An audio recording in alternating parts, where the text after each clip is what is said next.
2024년 4월 18일 부활 제3주간 목요일 제1독서 사도행전의 말씀입니다. 그 무렵 주님의 천사가 필리포스에게 말하였다. 일어나 예루살렘에서 가자로 내려가는 길을 따라 남쪽으로 가거라. 그것은 외딴 길이다. 필리포스는 일어나 길을 가다가 에티오피아 사람 하나를 만났다. 그는 에티오피아 여왕 칸다케의 내시로서 그 여왕의 모든 재정을 관리하는 고관이었다. 그는 하느님께 경배하러 예루살렘에 왔다가 돌아가면서 자기 수레에 앉아 이사야 예언서를 읽고 있었다. 그때 성령께서 필리포스에게 가서 저 수레에 바싹 다가가라 하고 이르셨다. 필리포스가 달려가 그 사람이 이사야 예언서를 읽는 것을 듣고서 지금 읽으시는 것을 알아듣습니까? 하고 물었다. 그러자 그는 누가 나를 이끌어 주지 않으면 내가 어떻게 알아들을 수 있겠습니까? 하고서 필리포스에게 올라와 자기 곁에 앉으라고 청하였다. 그가 읽던 성경 구절은 이러하였다. 그는 양처럼 도살장으로 끌려갔다. 털 깎는 사람 앞에 잠자코 서 있는 어린 양처럼 자기 입을 열지 않았다. 그는 굴욕 속에 권리를 박탈당하였다. 그의 생명이 이 세상에서 제거되어 버렸으니 누가 그의 후손을 이야기하랴. 내시가 필리포스에게 물었다. 청컨대 대답해 주십시오. 이것은 예언자가 누구를 두고 하는 말입니까? 자기 자신입니까? 아니면 다른 사람입니까? 필리포스는 입을 열어 이 성경 말씀에서 시작하여 예수님에 관한 복음을 그에게 전하였다. 이렇게 그들이 길을 가다가 물이 있는 곳에 이르자 내시가 말하였다. 여기에 물이 있습니다. 내가 세례를 받는 데에 무슨 장애가 있겠습니까? 그러고 나서 수레를 세우라고 명령하였다. 필리포스와 내시 두 사람은 물로 내려갔다. 그리고 필리포스가 내시에게 세례를 주었다. 그들이 물에서 올라오자 주님의 성령께서 필리포스를 잡아채듯 데려가셨다. 그래서 내시는 그를 더 이상 보지 못하였지만 기뻐하며 제 갈 길을 갔다. 필리포스는 아수도스에 나타나 카이사리아에 이르기까지 모든 고을을 두루 다니며 복음을 전하였다. 주님의 말씀입니다. 복음 요한복음 6장 44절에서 51절의 말씀입니다. 그때 예수님께서 군중에게 말씀하셨다.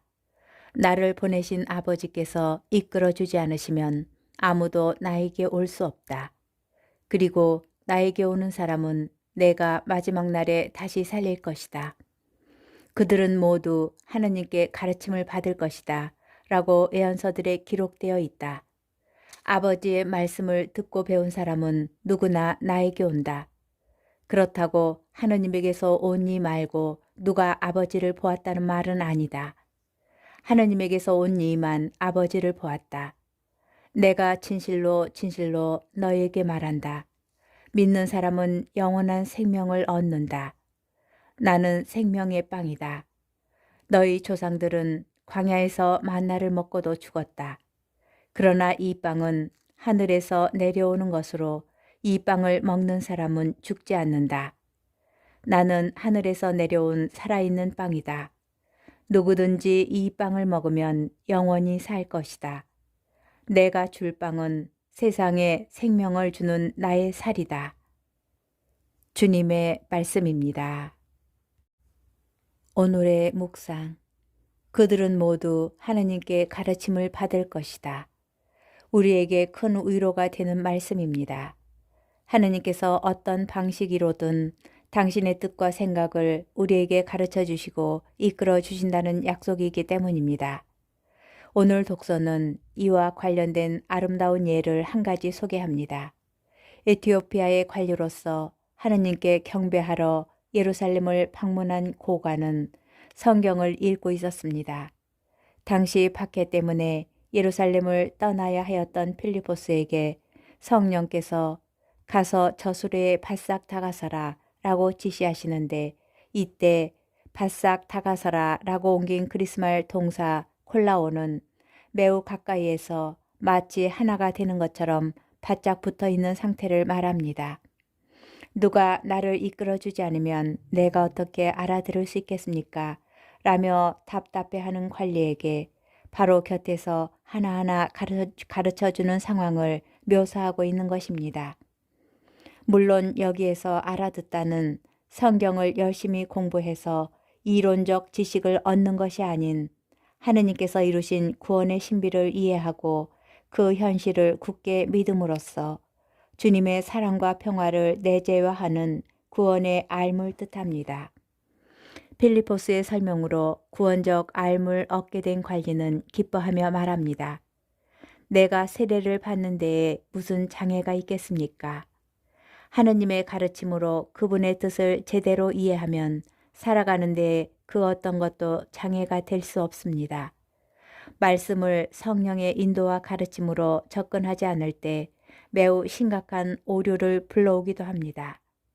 율법학자들은 말씀을 정보와 지식으로만 접근하였기에 끝내 하느님을 알아보지 못하였고 예수님을 십자가에 못 박히시게 하였습니다. 우리의 성경 연구가 그저 이해되지 않는 고대의 문장을 붙들고 있는 억지스럽거나 고단한 노동이 되어서는 안 되겠습니다.